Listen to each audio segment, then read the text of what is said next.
Yeah. Good evening, everyone. My name is Westburn Majors, the chair of the Public Works Committee for Harrisburg City Council. I'd like to welcome you to this third and final meeting in the public meeting of our discussion of Bill 3 of 2018, the updates to the Sanitation Ordinance for the City of Harrisburg.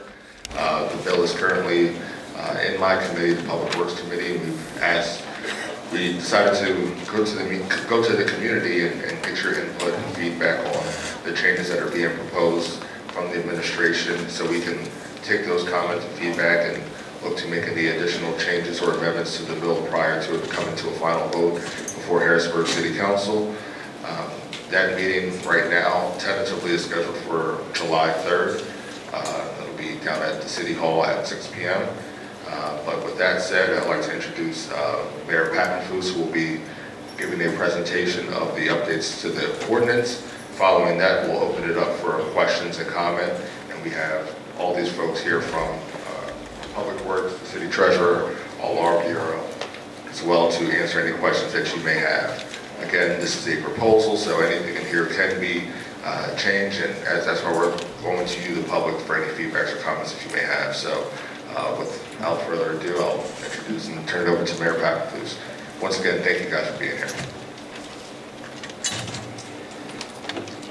Okay, thank you, Wes, and a special thank you to Wes and the City Council for taking the show on the road and having these committee meetings out and about. This is now our third one that we've done over the past several weeks, and I'd say all in all we've had in excess of several hundred people come out, share their opinions. And I want you to know that your comments tonight matter.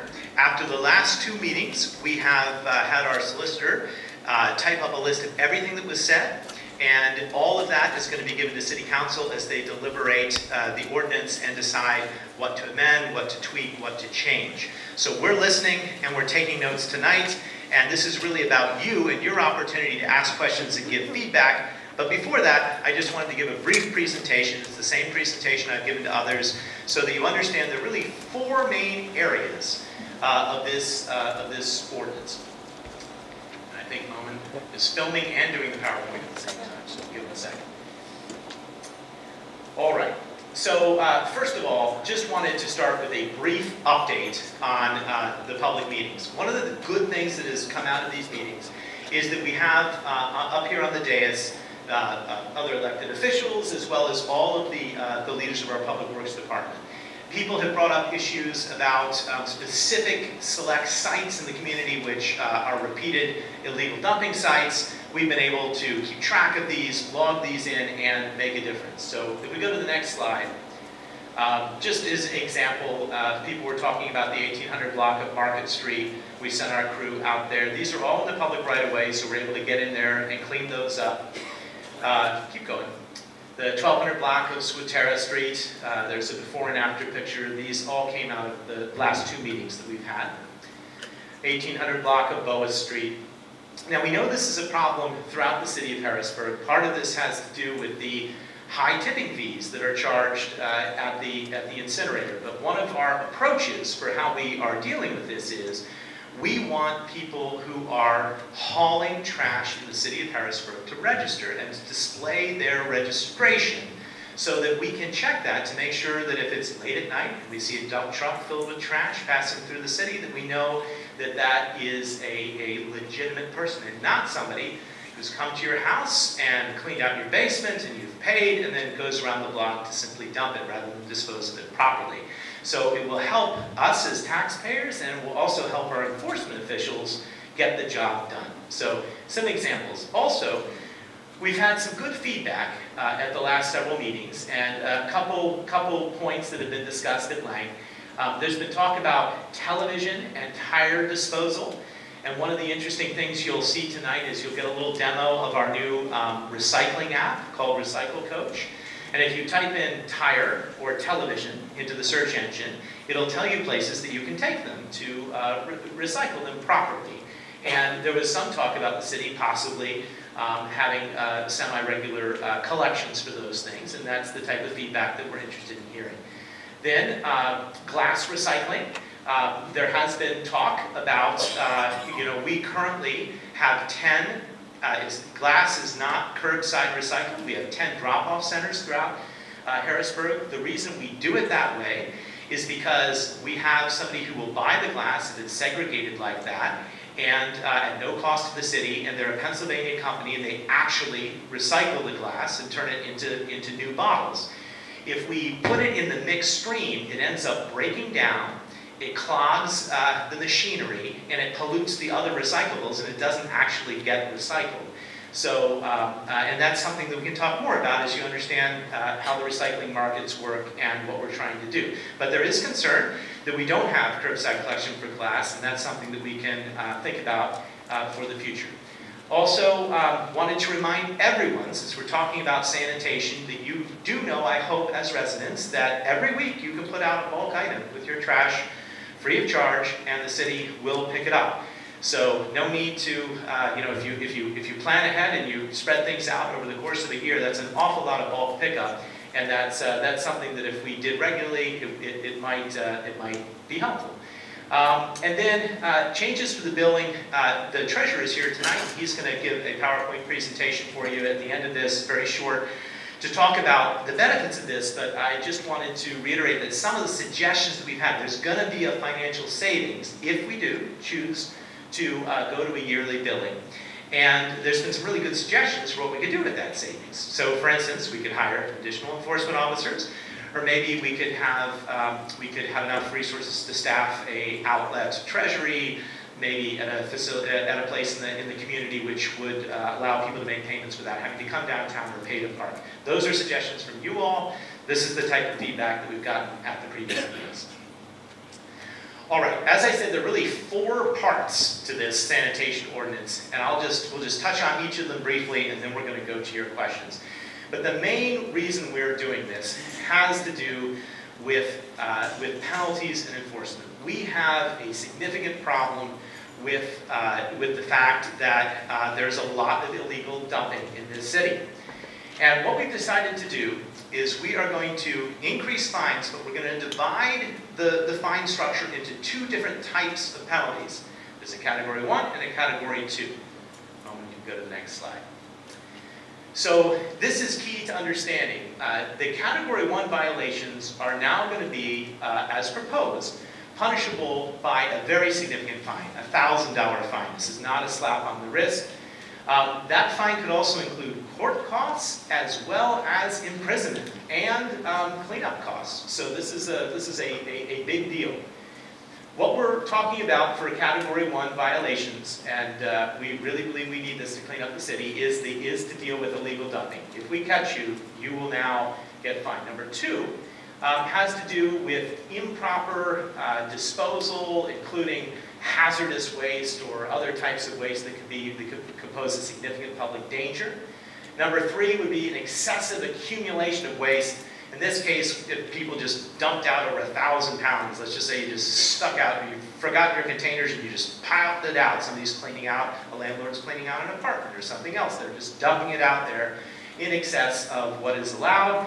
And then there's the last piece about private haulers needing to register with the city. Now again, this is not a fee. We're not asking them to pay a fee to register with the city. We're asking them to simply register with the city to let us know who they are, and that allows us something to check if the police or another enforcement officer sees them hauling trash in the city. Oh yes, I'm a registered trash hauler. Okay.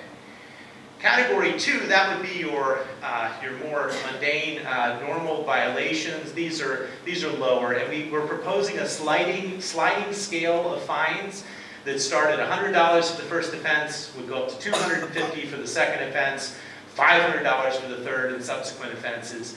These are not the same types of offenses that would be Category 1. They would include, again, potentially a failure to use a toter or a cart and just putting your waste out, dumping it in the street. Putting an excessive amount of that out, but not more than 1,000 pounds. Failure to source separate, an obstructing of the sidewalk with your waste receptacle, interference with the enforcement of this code, or again, a failure of a private hauler to obtain a business license. Now that's different than this registration. That's if you operate a business in the city of Harrisburg, you should have a business license, and that's what we're talking about here. Those are some, and if you have questions about those, I want to make it very, very clear, however, because there is, I think, some misperception about this, that we are not going through individuals' trash. We are not trying to fine you for putting a water bottle in your trash and not recycling it. That is not what this is about. And there are rules and regulations that guide the enforcement of all of our laws and talk about the sort of principles of what we're doing in public works that protect you against that. This is about cracking down on people that are really actively abusing the system in strong and clear ways. So as an individual, we're here to help you. Our public works is responsive to your needs and wants to support you. But we do need the fines and the flexibility to crack down on people that are abusing the law regularly and repeatedly. Okay. So I think we've gone over pretty much most of that. There is an interesting aspect of this, which is that we are also going to allow the Public Works Director to designate certain other officials as enforcement officials. In this case, we're talking about specifically codes officers, as well as, and I gestured to Ann Montgomery, our Commercial Codes Director in the back, as well as police officers, so that they can, and these are badge-carrying members of the Harrisburg community, but they can be working with Public Works. Now, we do currently have one enforcement officer who you will meet soon. Potentially we could have more enforcement officers for Public Works, but this is a way of deputizing other departments within the city to help enforce the code. Okay, so that was change number one, having to do with enforcement. Change number two is one that I'm really excited about, and I think a lot of people here will hopefully be excited about, which has to do with vacant properties. Currently in the city of Harrisburg, we charge a mandatory minimum trash rate regardless of whether or not it's a parking lot that doesn't produce trash, or an abandoned field that doesn't produce trash, or indeed a house which is clearly vacant. So what we are proposing is a certification of vacant properties, and if you are certified as vacant, meaning there's nobody there producing trash, and this would be, this could be a structure, a lot, or a parcel, which is not legally occupied. We're using a sort of very common sense definition of what is vacancy. Well, then we will not charge you a trash fee. And currently that has been a source of great contention for many people that feel that they are paying a trash fee for properties but not producing any trash. So we're going to, the Public Works Department is going to certify once a year that a property is vacant. They're going to look for things like lack of human activity, accumulated mail, lack of utility service, broken or boarded up windows. If they certify you as vacant, then you won't get your yearly billing. And then each year you'll either be renewed as vacant. If over the course of the year you were to move from vacant to inhabited, well then we would resume monthly billing, and we'd take you off the vacancy list until the following year. And then if the billing changes goes through, then you'd move to the yearly billing. So it's a sort of supple certification process, but it's designed to eliminate that minimum fee which some people are paying when they don't actually produce any trash. It's an effort to be fair. Okay. And I think that's pretty much it. And it does explain that it will be the Director of Public Works that will be responsible for keeping this registry and for updating it on a yearly basis. Okay, are you ready? This next part has to do with recycling. And one of the things about our code is it's very old. It is certainly not up to date and modernized with recycling. And as you probably know, in Harrisburg, we were not in the recycling business for many, many years. We were in the trash incineration business. So we did not recycle as a community. I'm very proud of the fact that we've really started to aggressively recycle. We've more than tripled our recycling capacity. And every ton that we keep away from the incinerator saves us all money. It saves us the disposal fees of $190 a ton. So it's always in the city's financial interest, as well as in the interest of the environment, to recycle. So we are really collectively focused on this issue, and we would like to introduce a new app for you. And by way of that, I would like to introduce two gentlemen who will come and speak to you. First is John Rarick, who is our recycling coordinator. He actually used to be the recycling coordinator for the Commonwealth of Pennsylvania. He then retired and has taken on Harrisburg as his part-time retirement activity, which is pretty remarkable. He'll speak to you briefly, and then we have Chris Nave, who is our new sustainability director for the city. He will tell you a little bit about Recycle Coach. And as you're listening, if you have a smartphone, if you want to, feel free to go to the App Store and download Recycle Coach on your phone, because we're going to walk you through what a great app it is. Okay, John. Good evening, everyone. Thank you for being here. My message is brief. As your recycling coordinator, it's my job to, among other things, to try to keep you informed as to the details of our waste stream and how to deal with it.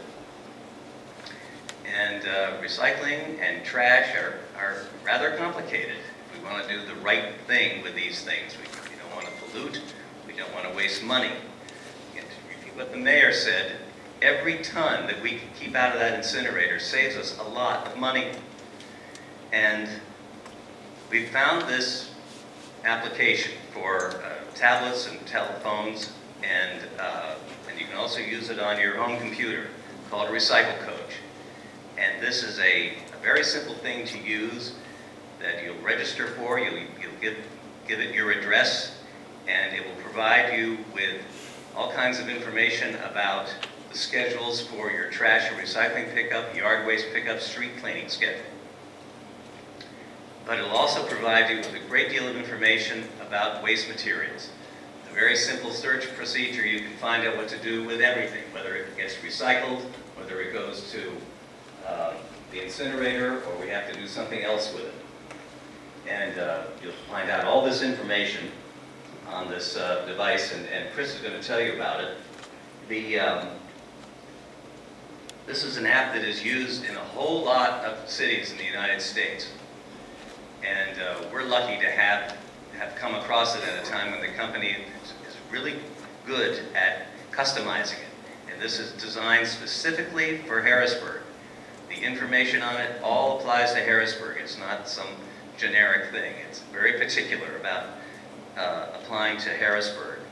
And we really want this to become a tool that everybody can depend on in the city. And it's the kind of thing that it also allows us to communicate with you.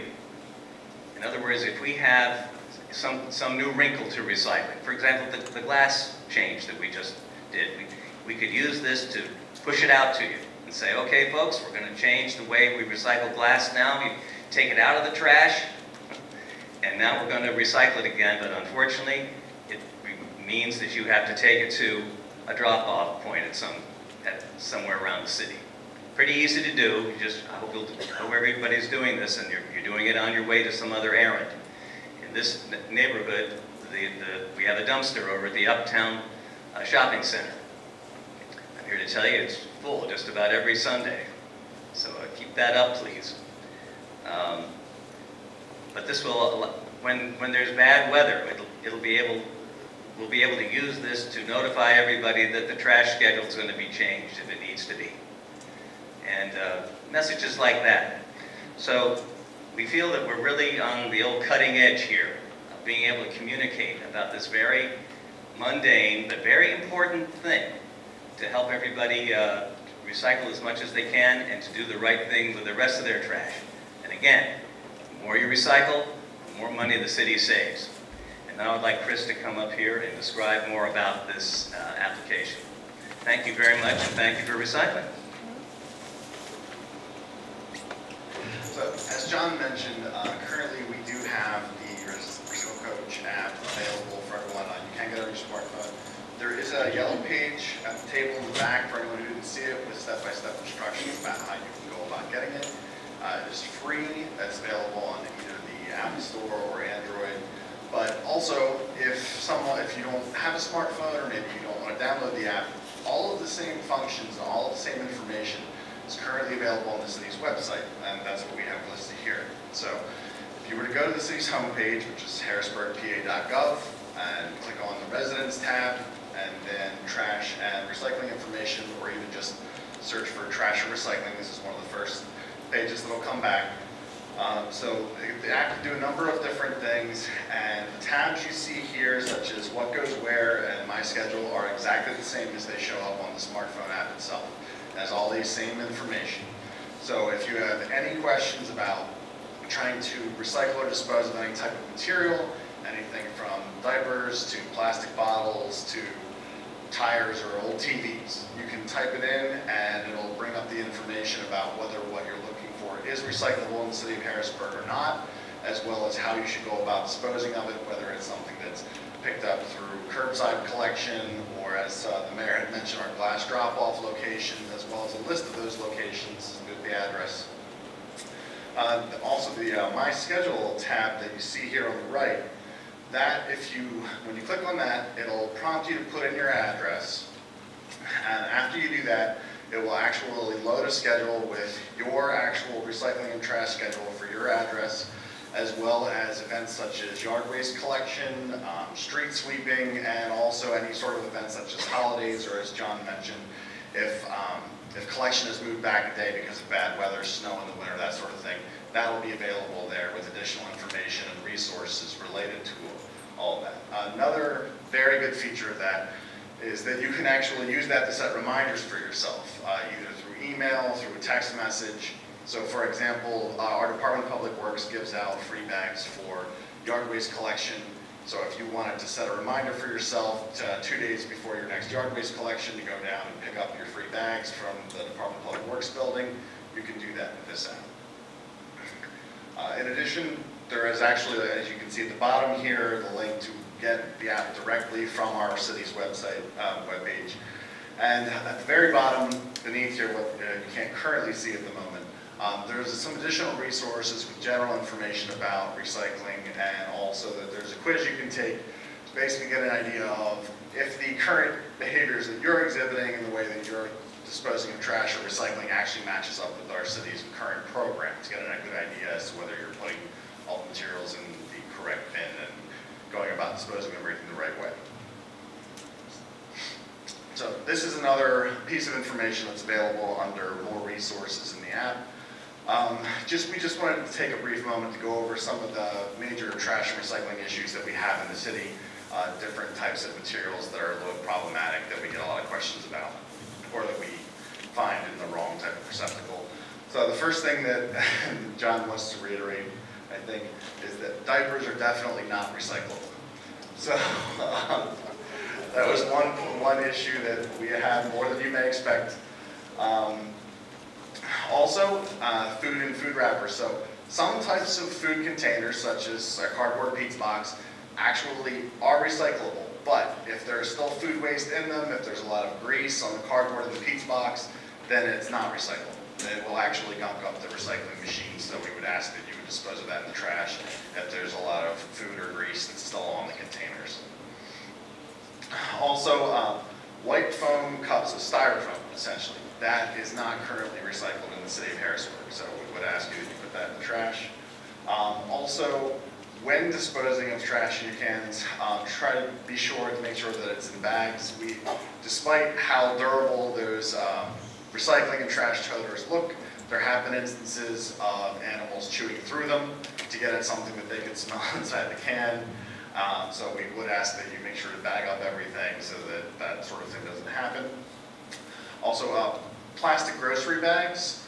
They're not currently recycled curbside in the city. Obviously, if you like, most grocery stores have bins out in front that you can take your bags back to recycle, but as far as recycling at home, we would ask that you put them in the trash. As far as tires, you should be able to take any old tires to any retail location that sells them. They'll take them from you for a small fee to recycle. Additionally, you can also take them to the Susquehanna Resource Center, the old Harrisburg incinerator, and they will take them there as well.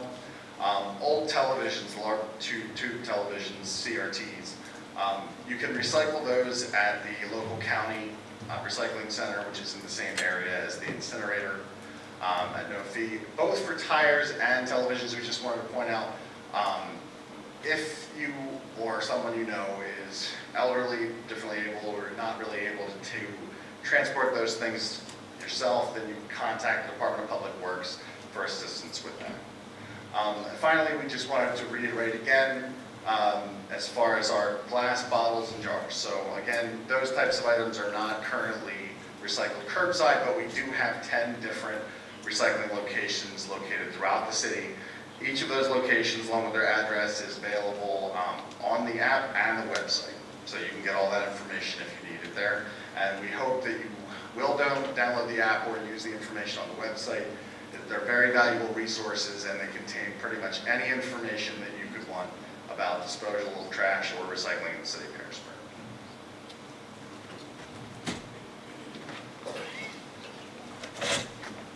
Okay, thank you, gentlemen. And then the fourth and final aspect of this presentation has to do with the billing. And the treasurer is going to come up and talk to you a little bit about that. I just want to, in general terms, say that what we are proposing is to move from the default being a monthly bill, so you get a monthly bill in the mail every month. That's over 180,000 pieces of mail the city sends out, to a yearly bill. You get one bill at the beginning of the year.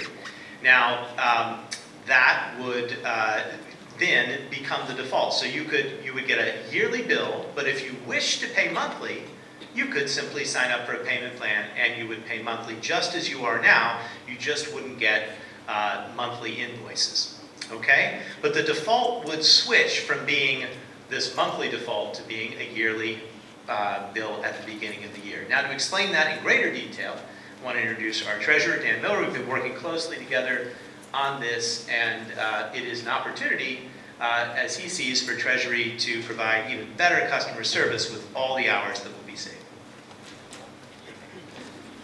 Thank you. It is great to see such a nice turnout for this, and it is an important bill, and it's interesting that since I became treasurer, we've been working on a lot of different projects to be efficient and do some proper things in the Treasury Department.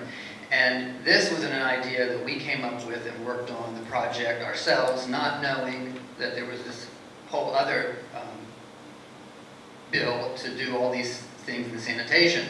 So actually, we have a proposal from Treasury that we submitted in January, and when I gave that to the mayor and he got behind it, he said, why don't we combine yours with this, and that's how we all got together.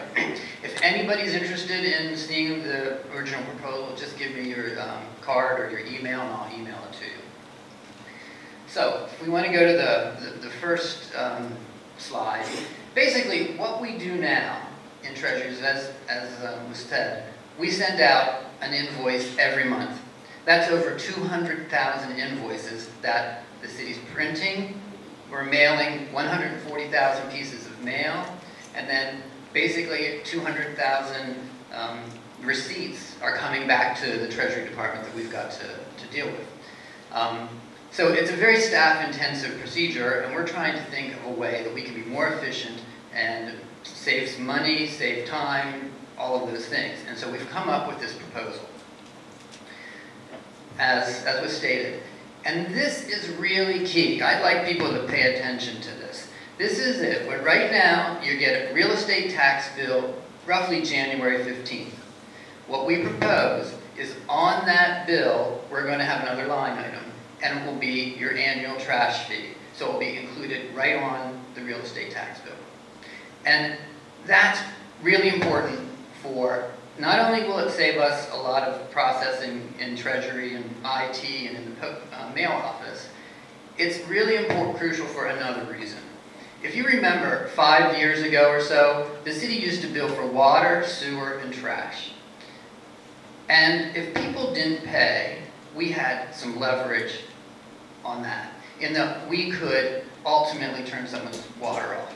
When their water got turned off, they came in and they paid. So it was actually a pretty good process. Now, probably everyone here pays their bill every month, and we collect that, and that's great, and that's what we want. However, there are folks that don't pay their bill. And if you look at what's been happening over the past several years, we're losing about $2 million a year because we're not collecting those trash bills.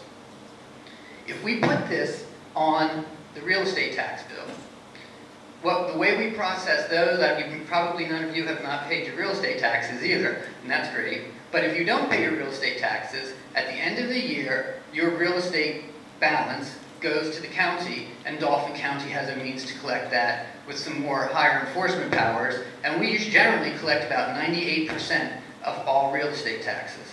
So what's going to happen here is, instead of losing $2 million a year, at the end of the year, those folks that haven't paid, that'll get turned over to Dauphin County with their real estate taxes, and that's going to get collected there. So it's going to be great from savings, but it's also going to be a revenue generator.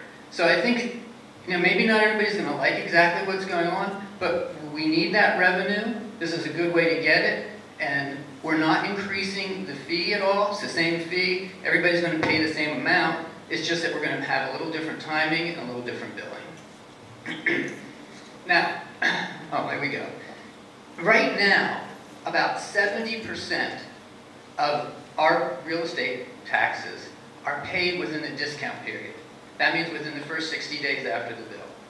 About 83, 85% are paid within the standard rate, the flat rate, which would be May 15th, roughly. So what I anticipate is that will pretty much be the same. Most people will do the same thing. We're going to collect a huge bulk of trash revenue when we collect those two items. Because if you pay within the discount period, you're going to now get a discount on your trash, which you're not getting right now. You can pay within the flat period, which would be May 15th, roughly, and so you won't even get a bill for 5 months, and then you can pay the full amount for the year. So you have a lot of options. And finally, if you pay after the 15th, there will be a 10% penalty, just like on your real estate taxes, but that penalty will be roughly $39.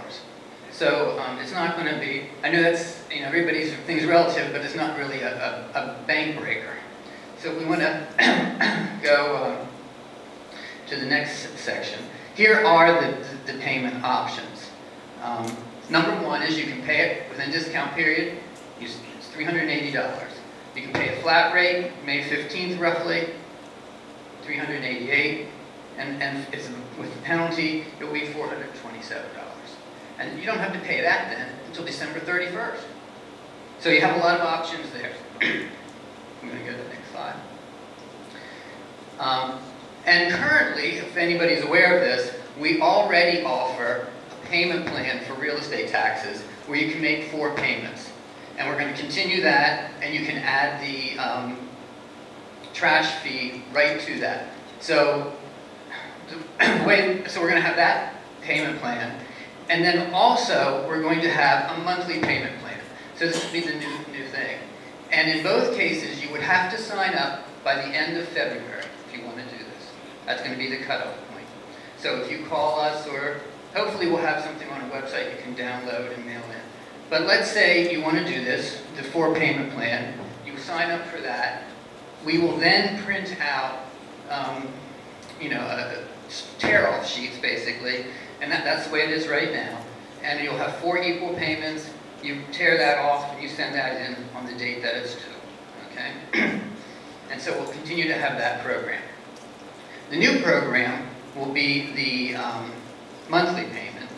And again, let's say you come in February and you want to sign up for a monthly payment. You would have to pay for January and February because those months are already passed. And then from then on, you would pay once a month through the rest of the year. So it's very similar to what we're doing now. Our standard policy is going to be on these payment plans. We want to encourage and we want to require automatic payment. So that means you give us a copy of a check, we take that money out every month, every quarter, that type of thing. Now, for some people that's not going to work. They don't have a checking account, they have maybe other issues. We will have an exception form. So if you believe you could be an exception to the ACH payment, but you still want to do monthly billing, You can come in and fill out the exception form, and I think we're going to be very lenient with that, especially, you know, these first couple of years. And as far as, you know, money-wise, we're going to save $60,000 a year just in postage from doing this. Printing costs, $10,000. We're going to have additional cash flow, positive cash flow that will generate additional money. It's going to be well over $100,000 of direct savings to the city. That does not include, you know, hundreds of hours of staff time that's then going to be used in a better, more efficient manner. So it's going to be a great benefit for the city if we can do this. Let's see. Well, and this is the other really main key. It's where we're not collecting the total amount. If we go and put this annual billing on the real estate tax notice, I expect we're going to collect, you know, well over $1 million a year additionally, because we will have collection powers that we don't have now. And that's by using the county, enforcing this. So everyone who's actually paying their bill, you know, in a sense you're getting cheated by those who aren't paying. And now we're going to try to get that collection from everyone. And, you know, there's a lot we can do. I mean, the city council wants to lower the trash fee. If we collect $1 million more a year, they'll be able to do that, or whatever it is we want to do with those funds. Okay, thank you. And before we get to the question, I just want to, I would be remiss if I didn't say this is a proposal, and we want your feedback. So that's why we're here. We want to hear what you have to say. City Council has not voted on it, and they may adapt and change things. Also, this is only applying to residential accounts, and that is because residential accounts all pay the same amount. It's easy, it's fair, it's simple to implement. Commercial accounts, not only do they pay a different rate, but they vary very widely because some commercial accounts pay tens of thousands of dollars a month. Some have huge dumpsters, some have small dumpsters. So this is applying as proposed here. We're going to start with residential. Maybe it works so well for residential that it's something we look to expand in the future. But for now, so that you understand, this yearly billing is only applying for residential accounts. Okay, so now we would like your questions, and so what I'm going to suggest is that people please line up at the microphone, come on up, and we will respectfully take everyone one at a time until the questions are done. I'm not going to take all the questions. We have great people here to, it depends on what the question is, we will get it answered by the right person. So sir, please start us off. The monthly one, does that also apply to your taxes? No. The taxes only applies to trash? Correct. Okay. So you can only pay your trash with a monthly payment plan that does not include the real estate taxes. The 4 quarters does include the real estate taxes. So if you want to pay your real estate taxes in 4 payments, you can do that. Apparently not a lot of people know about that, which is interesting.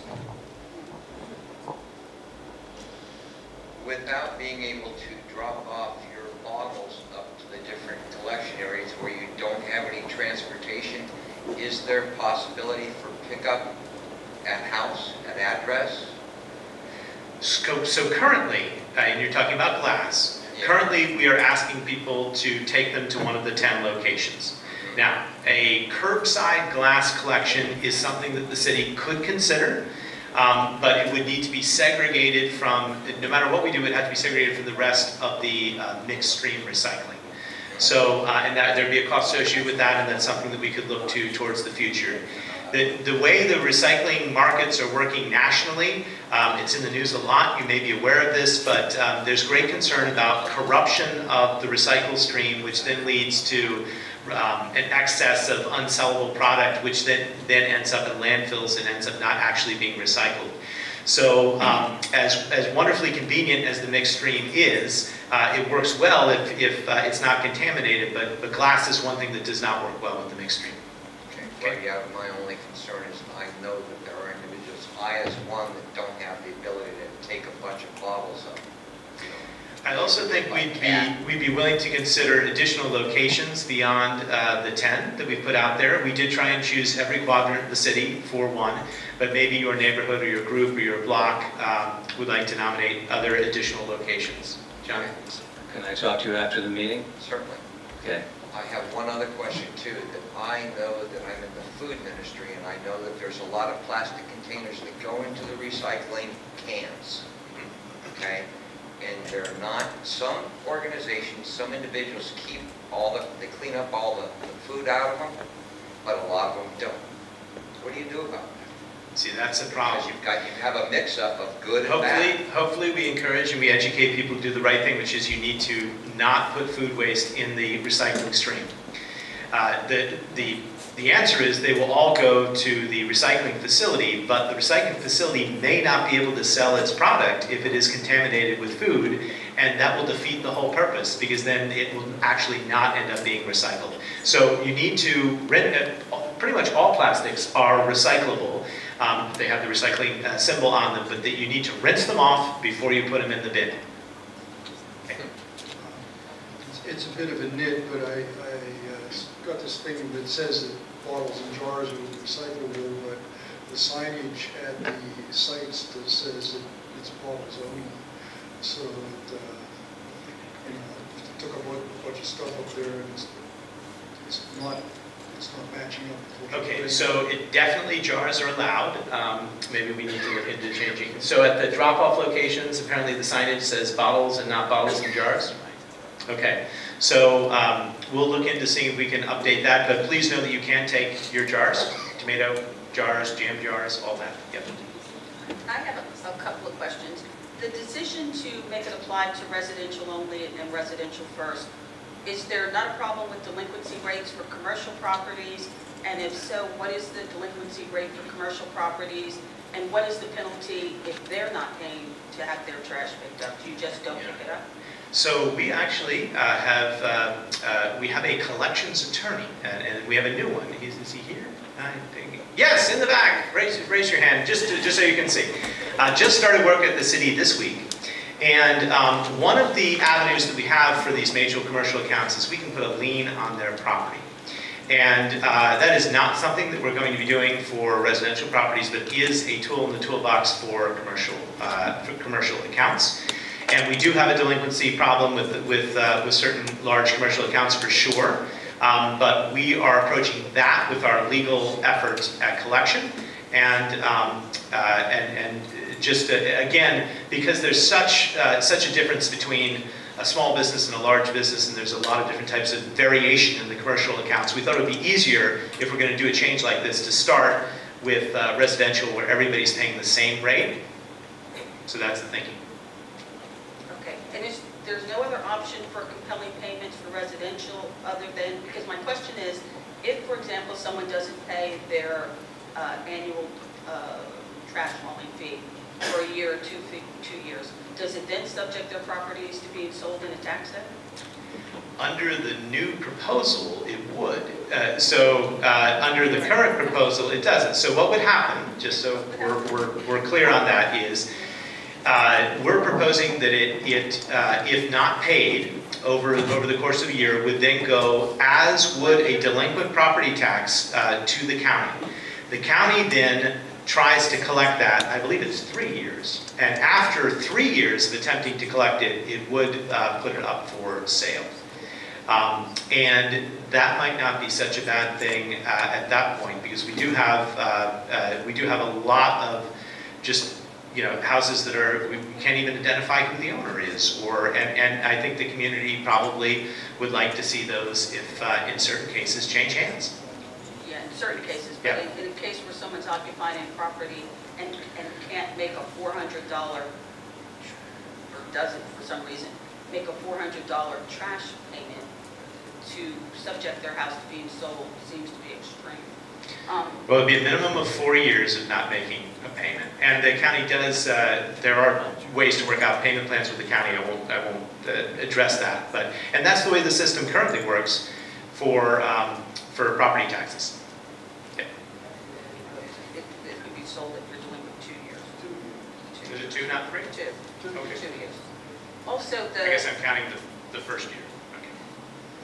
The decision to exclude vacant properties. I mean, Harrisburg has a serious problem with abandoned houses or houses that are owned by someone and they're falling down.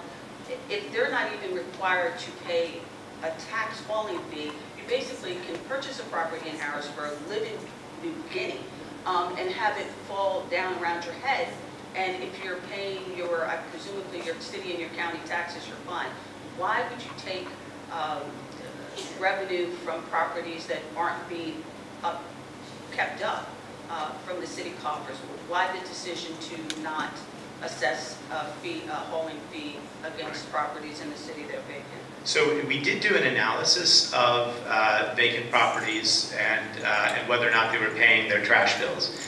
And the overwhelming majority, an enormously high percentage, are not paying their trash bill. So, which is probably not surprising. If you're an absentee landlord, you buy a property at auction, you don't keep it up, you're probably not paying your trash bill. And that's the case right now. So this is an effort to collect from that type of absentee landlord or that type of person who's buying a property at auction. How do you collect it if you're saying you're going to exclude vacant properties from having to pay the tax fee? How does they basically get a wash? Well, if they're having it assessed and they're not paying, it won't even be assessed against them. Yeah, if they're truly vacant, if they're then they would be not paying a trash fee. But there are ways that our current codes enforcement and other things can can work towards compliance for other issues.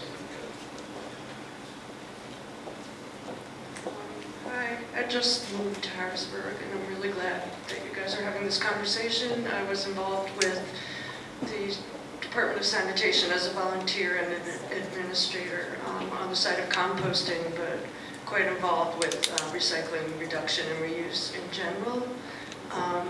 So the main thing I want to talk about is I want to help you spend your 100K that you're saving and your millions. Okay.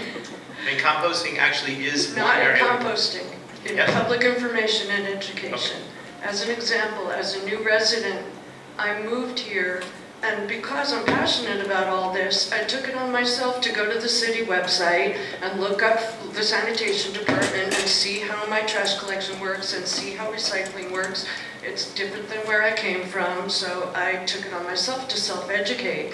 But, so I just have some ideas to run past you really fast, and if anybody's interested in me fleshing it out, you're welcome to grab me after the meeting or contact me by email or whatever.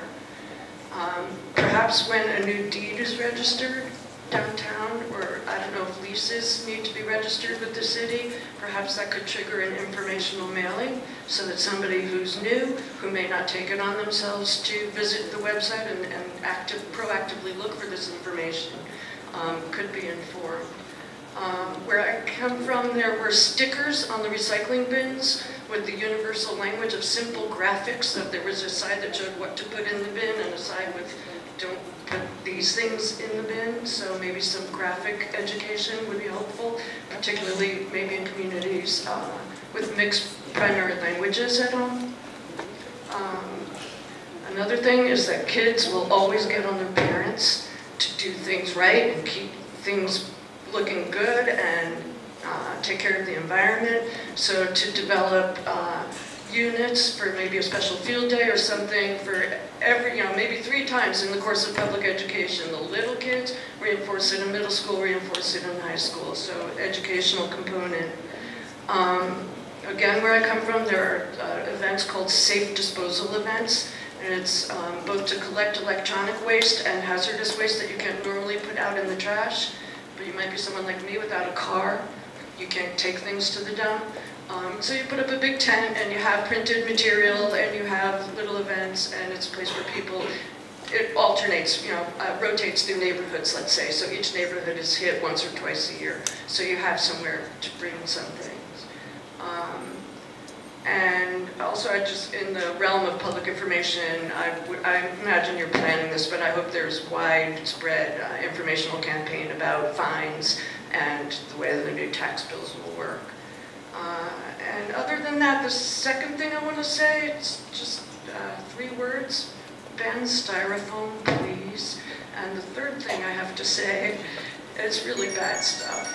And it's widespread here. And finally, I just want to say your education and enforcement officer is doing a really good job. He caught me out on something the day after I moved here. He has his eyes open. He was educational about it though, so it was helpful. So Yeah. that's it. Those are really, really good suggestions, some of which we do, some of which we probably should do, and we're noting everything tonight, and we will have internal conversations. Anyone else want to add? Good? Okay. Okay, my kind of feedback's on the previous speaker as well. I mean, if these savings are realized from the implementation of this proposal, would there be, would that translate into a few things? Let's say, number one, some additional, I guess I call it, additional city trash cans or just public trash cans throughout the city, because there seems to be a dearth of those, as far as I know, at least, especially on my block out on Hale Avenue. And also, number two, would it be, let's say, an annual recycling report made available to the public to see exactly how the city's doing in recycling overall? And third, some more additional enforcement on illegal dumping, in addition to what's already been happening. Those are all good suggestions. Now, the recycling report we do, is that available on the website? Okay. So we should do that right away. Good suggestion. Do you want to address public? Yeah.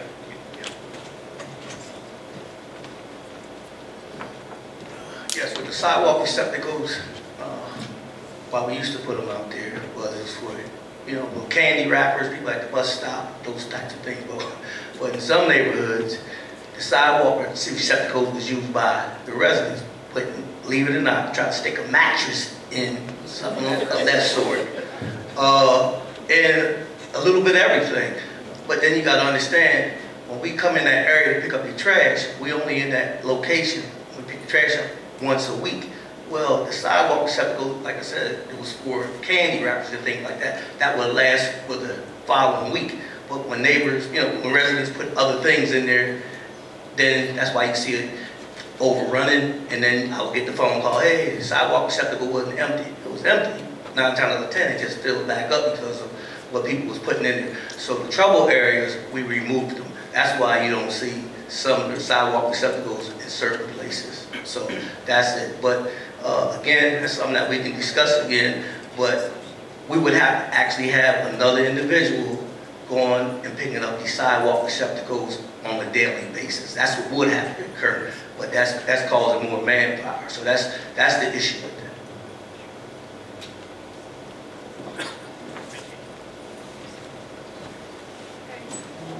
Hello, I wanted to say thank you guys for hosting a meeting, but I would ask in the future you offer a variety of times. I had to take off from work to be here. I don't think it's fair to assume that everybody can make a 5:30 meeting. If you're going to host 2 to 4 meetings, host them not only in different locations, maybe host one later in the evening so that people who get off later can attend in the interest of accessibility. And then kind of going into that accessibility issue, with this new trash billing, what about, you mentioned it's being included on your real estate tax bill. Can you now escrow your trash bill into your mortgage? Is that a possibility? That's exactly how it'll happen. And for people with mortgages, it's going to be eliminate one bill, and ultimately your escrow will increase by the $32, and so you'll just be paying that. And the mortgage company will do it all automatically. You don't have to do anything. Okay, so that is how that will work. My second question... What will happen probably though is it's not going to happen immediately. So if we do this in 2019 and then starts then, you won't get a trash bill at all in 2019, but sometime during that course of that year, then you would have an increase in your escrow because your mortgage company will figure it all out. It's not going to happen in January. Okay, that answers one. My second question is, as we're going to yearly billing, what about people on limited incomes, fixed incomes? You're hitting them with a trash bill during the peak of heating season when they might be spending extra on that. Yeah, that's a great point, but you don't have to pay it then. You don't have to pay till May 15th is the flat rate. So you have 5 months where you're not paying it at all, and then if you want to pay it in full, you can pay it full then. In addition, if you want to continue to pay monthly, we have a monthly payment plan. So anybody who wants to continue to pay the $32 a month, we have that. We're going to take care of you, and you just have to let us know and sign up. But the vast majority of people will probably pay right with their real estate taxes. Okay, and then my next question, also about accessibility. You guys mentioned you know, I didn't know I was still a new person that we were throwing glass in the trash, which, you know, that is my fault for not being more educated.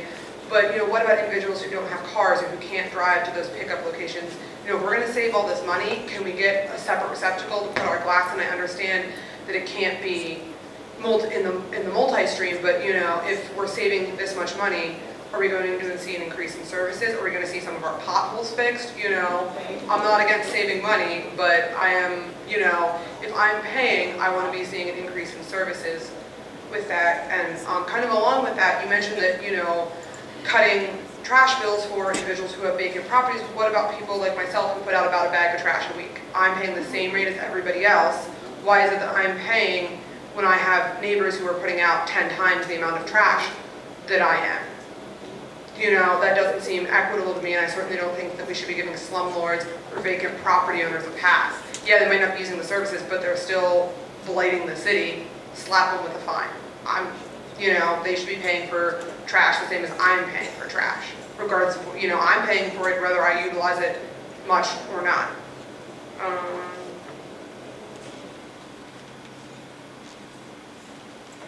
Yeah, that's all I have.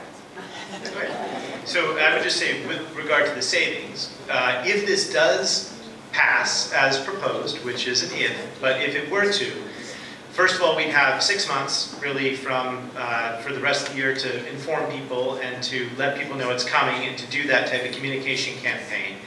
But also, we would then have a budget proposal that would come forth. And so we would very publicly state as a city what we are proposing to do with the savings. And it could include curbside glass recycling if we wanted to do that. We would have a conversation. That's one of the suggestions. So we will do that. And then, so the administration will propose a budget. It'll say this is what we're going to do with the savings. Council will vet that. They may have their own ideas on what we should do with the savings, but there will be another conversation with that. And yes, the goal is to put it back into better service, and you'll see an actual proposal one way or the other. I have one refuse question that I'm experiencing personally, and this is going back to something you brought up earlier, because I bought one of my bills back from 2015 for the monthly billing, because I have a garage, 7 by 13, $19.34. Now, there wasn't anything or any change other than the fact that Capital Region moved out on their own. I just was wondering why everything changed to $34.30. Why the billing? Why I pay the same for a garage as somebody that has a single-family home? I mean, I'm paying as if there's water, residence, trash. There's no container. Right. So why a garage. A garage is an example. There are people like yourself that pay a trash bill for a garage because it's on a separate parcel and it doesn't produce any trash. There are people that pay a trash bill for a parking lot. Maybe you could argue it could have, but they don't have a receptacle either. So that would be eliminated under the proposal. I understand it, but I'm just wondering why did it change from where the disposal fee at that time in 1934? I don't think that changed. I think I believe there's both a collection and a disposal fee, and you have to add those two together to get the 32. I'm saying for a garage, that's what the billing was at that time until in what year? Region.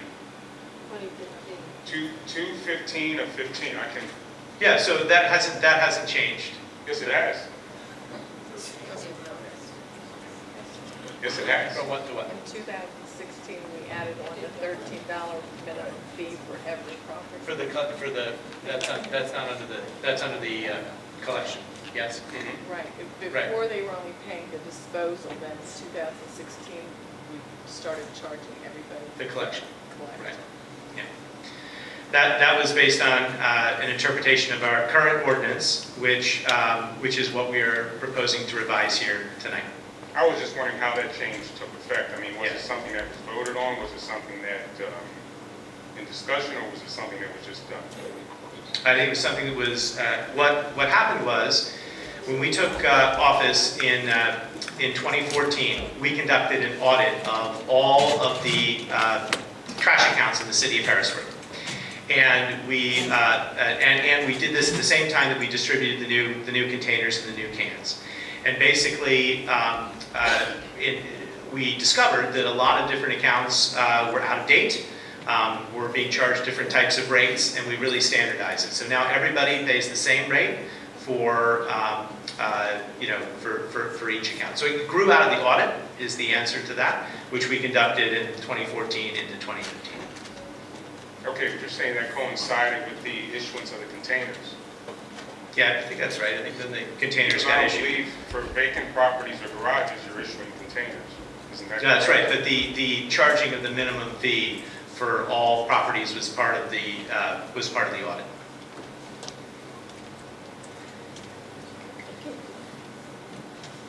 I don't understand that. Something I heard earlier about televisions, if people need to know if you take a television there that's broken, they will not accept it. They want to that's what people at the recycling center, they will not accept broken televisions if you decide if there's one that's going to be taken. Okay, just to ask you a question about television, because I mean that's an epidemic around the city. Okay, the problem with the televisions, what actually took place was that DEP they came and mandated to us because we used to throw them back in the trash truck. Okay, they stopped us from doing that. All right, so when that happened, they didn't give us no solution what we're going to do with them. But if you don't know, once the television is compromised, a lot of times you'll see, junkers, they'll crack the television and take that copper out of there. That's what they're getting out of there. And then once they crack them open, they won't take them down to Dauphin County. That's what the issue is. But we are working on something. We don't like to advertise certain things. If you advertise it, you have these illegal dumpers that messes things up for the people that do things correctly. So we don't advertise it, but we are working on something to try to clean up these televisions because we have somewhere where we can take them at. Like I said, we just don't advertise it because we're working on something. I think it was 2015, but DEP again mandated us that we could not throw woody waste on the back of our trash trucks. Remember, we used to take all that. It burns. I mean, common sense to me, it burns at the incinerator. It will save fuel bill down there. But they mandated it, and they said effective immediately. So then that's when we actually had to hire another individual, another employee to actually go curb to curb now. Okay, that's why you place it out doing street sweeping. And then where the mix up was with that, we no longer do street sweeping anymore. DBI, okay, CRW, they outsourced it. Okay, so the city doesn't do it. We didn't have this type of form where we gave you all this information, but that's what happened. So people was confused. Why ain't the city doing this? Why ain't the city doing that? It wasn't the city. CRW outsourced it to a private company. But DEP, again, mandated a lot of things to us. That's why the changes came. So it wasn't like we did it because, again, like woody waste, we should be able to throw that in the back of it. And same thing like with the televisions, but we are working on that because that's a major issue around here. I'd just like to add about the televisions. We are very lucky that at the Dauphin County Recycling Center off of Cameron Street, you can take, your TV, but it's got to be intact, as you said. And people have to remember, please don't put them out in your yard or on the sidewalk thinking that the city's going to pick them up, because we're not. It's a hazardous material and it has to be taken to be recycled in a separate way. As we say, though, in our information, if people have difficulty with handling TVs, and some of those old TVs, I mean, toward the end of CRT televisions, they got huge. Please call the Department of Public Works and we'll see if we can help you out. Okay? But please avoid putting TVs outside thinking they're going to be picked up, because they are not, and then they inevitably get damaged, and then we have a really big problem. Thank you. And then my last point I'd like to make is, when I was looking at your Category 2 violations, and I've been a resident of the city, there's a lot of good residents in the city. However, there's nothing indicated as far as an initial posting, maybe something in their mailbox, to letting them know that something is coming. This helps a resident, because I've had instances where I've even been in contact with you when I've been in an area where someone's come down in an alleyway and just dumped and took off. And I call people up and I contact, and they've come over and had the truck and try to get this stuff cleaned up. But the thing is that sometimes that isn't always an option for people. And to take something and say, well, okay, now we're going to violate you, now we're going to schedule a hearing, and go to court, you got people coming in. It seems that, you know, steps should be taken first before, you know, before you get to that enforcement level.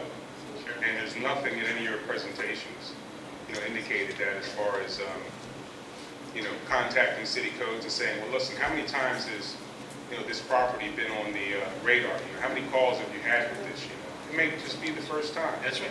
So, and there will be warnings. There are regulations which go along with the ordinance. The ordinance is the law that's being approved. Then the Public Works Department has its own regulations explaining how the law will be enforced. And our enforcement officers will know to give people warnings, to work with people on education, and to show discretion when issuing that first fine.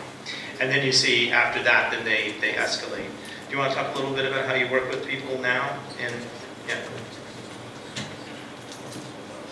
So you bring up some good points. Like I said, I'm glad that we're having this because your input is very valuable.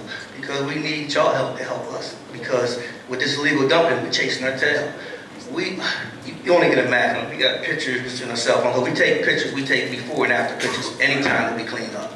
Okay, it's quite a few people out here that called me several times. I don't mind doing it because it's an eyesore. But again, these guys are very clever. They cover their license plates. You know, we have cameras in target areas. We don't have abundance of cameras. We have them in target areas. You know, over there by Don's, you know, Jonestown Road. You know, that's a major one. I just named several places that we deal with on a daily basis. You know, but there's steps because we know the repeated offenders. We got addresses. We work, you know, with codes and stuff like that. And you're absolutely right. I mean, if that was your first time, we're gonna talk to you. I mean, again, we're not trying to like lock you up, but we want to hold you accountable at some point. I mean, you done did it 4 or 5 times. You know, again, it should be a citation issue to you. You got to get, you know, you got to understand it. You know, there's a young lady in here right now. Just last week, somebody moved out. You know, on 7th Street. I don't call her name, but she called me Tuesday and Wednesday. The person moved out Monday because if you don't know, if you don't live around it, when people move now, they move out or get evicted, they put their entire house at the curb. Okay? Now, we was young, you took it to the incinerator when you moved out, or you call it a hauling service or something. But these people literally put everything they own out at the curb. Now, Miss Betty's saying, hey, Eric, you gotta come get this. It's Memorial Day weekend. This is an eyesore.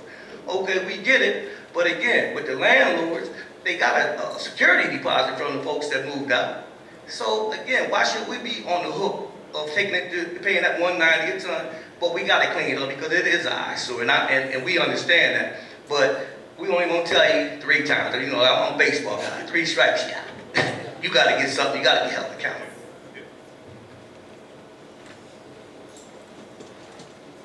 One of the benefits of talking to your neighbors is you find out how much misinformation is out there. The last 2 speakers talked about fines. What I'm hearing rumors about is fines for mishandled yard waste, fines for overflowing trash cans, and fines for trash bags not in a can. Can someone here speak to that? Yeah, we are not out to fine the average resident. We are out to serve you and work with you. We want tools that are there for repeat abusers and problems. So if you were to repeatedly put trash out that exceeded your carton, we would first try and suggest that you get a second carton because your household is producing more than 1 cart's worth of trash. We would speak to you. We would talk to you. If you said, no, I'm not buying another one, and then continue to put trash out not in a cart, yes, then you might move to the first fine of $100. And then it might... Well, here's my concern. Okay, yes. Okay, I have the privilege of living next to a pedestrian alley, and I get the trash from 6 to 10 different residents from 3 different streets in front of my front porch every Monday. Okay? Now, as a rule, they're pretty good, but every week there's something that I would say is a violation. Anybody seeing it is going to look at my house and say, this is a repeat offender. Okay, I have no control over that. And I think we recognize that, and that's where the discretion of the enforcement officer comes in. And if there's a repeated problem with... And it might be one person one week, sure, and a different person the next week. Right. But potentially, I mean, everybody has something they put out. Do you want to talk about how you deal with these issues now? Because these issues currently exist. Yeah, they currently exist as well. In addition, reaching out to our Public Works or Codes Department when you do run across these issues to let them know there's going to be an enforcement procedure that they go through the legal document to try to identify where the waste is coming from.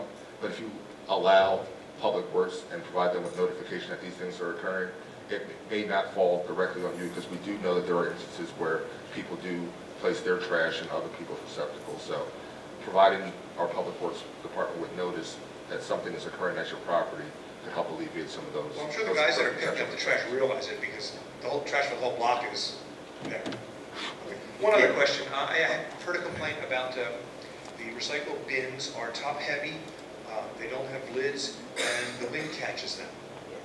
And the recyclables contents then end up all up and down the street. I don't know if anybody's looked at that, if anybody's thought about lids for the containers.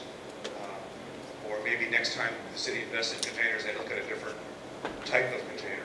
Oh, okay. To answer that question, the reason why we did actually purchase some lids, but what we noticed, when that wind gets to blowing, the lids blow all over the place. So it's more, it's a hassle. So, because Miss Betty called, I ain't got my lid, you know how many phone calls I get about some lids. So that's more of a problem. Now, we got larger recycling cans because people were saying that they needed 3 recycling bins. Remember the small blue one we had? So we took it, we stepped it up a little bit. So, it's the large ones I'm talking about that are top heavy that blow. Yes, but when we look at the industry, that's a standard can. You know, we used to have the little, the smaller blue ones. That's right. Right. So we don't have any more. Then we have the apartment-sized ones. We don't have an abundance of them, but they too small for residents. So that's why we kind of stepped it up, because we're getting you know, a lot of phone calls are saying that they needed another recycling bin. So we just stepped it up a little bit. Thank you. You're welcome. And we do have recycle bins with lids for commercial accounts, and they're much bigger and they're larger, and so that is an issue. And if you do recycle an awful lot in your household, let us know, because we might be able to get you in. I have a little bin, okay. A little trash can. It's everybody else in my neighborhood. Everybody else, okay. Yep. Yeah, James Roberts from Berry Hill Street in Harrisburg. I came to this meeting last week only to find that it had been moved to another location. I came to this meeting today only to find that the exact same thing had happened. I'm glad you made it. I wonder how many people got discouraged from actually being at this meeting once they get somewhere and as you see, we have a lot of people, and the reason we moved them, we did try and get the word out. The reason we moved them is because we wanted to be able to have a greater capacity, and the original locations weren't big enough to handle it. And we did have people, were you informed? We had people like at the Boys and Girls Club last time, yes, directing traffic. We had it posted. So we have people there in case they went to the wrong spot. Yes, I understand that. It's just the idea of people going to the wrong spot, getting discouraged, and then going back home when they wanted to participate. And that had to have happened. It almost happened to me. The traffic is bad at that time of day, and you're trying to get across town, especially from Boys Club over to the Armory. Yeah. You know, if you try to get on Cameron Street, you've got a real problem. You're not going to get there. Anyway, I disagree with your proposal. I think if I'm listening to what Dan is saying correctly, saying he's going to save $100,000+ on mailings, then he's going to pick up another $90,000 off of fines and interest from the folks that can't pay their taxes and trash bills when they go down to the county. This appears to me, something that does not need to take place. If you want to send an annual bill to residents, send me an annual bill and I will pay it. You don't have to change the way we do business now. You don't, and I've been telling people down there in your office, Dan, every time I go down there, you don't have to send me an envelope. When you send me a letter or a bill, you don't have to send me an envelope. If you're going to send me an envelope, then put a stamp on it. But you don't do that. So, you know, you could stop all of that and just send me a bill once a year, If you want to include coupons or something like that. There's so many things, so many questions, so many unanswered questions with regard to this proposal, it's not even funny. It doesn't even make sense for you to try to push something like this through. It seems to be a money grab and ultimately a property grab. That's it. And and I think you all should say what's on your mind. I've been hearing it around town. That's what people think. You got to say it to these people. Don't be intimidated by a PowerPoint presentation and 10 people at a dais. This is wrong. You have one of the poorest cities in the state, and you want to tack on additional monies to those folks who are least able to pay, and ultimately with the hopes of taking their property. I agree. Doesn't make sense. Yes. Can I respond to that? Absolutely. First, thank you for your. Every one of you can respond. First, thank you for your comments, sir. I also want to personally apologize for the change in location. Our first meeting at the Public Works facility far exceeded the capacity, far exceeded the amount of people we expected to turn out, which was a good thing, which resulted in us looking to change locations so we had larger locations. So that's why we did have Public Works employees posted at the locations to notify folks of the change of location. But even with that, we still apologize for that inconvenience that it may have caused. With respect to the proposal, again, I want to reiterate as a member of City Council, and then I have some of my colleagues sitting in the back here, this is just a proposal. We have heard the same concerns at every single meeting that we have had across the city of Harrisburg.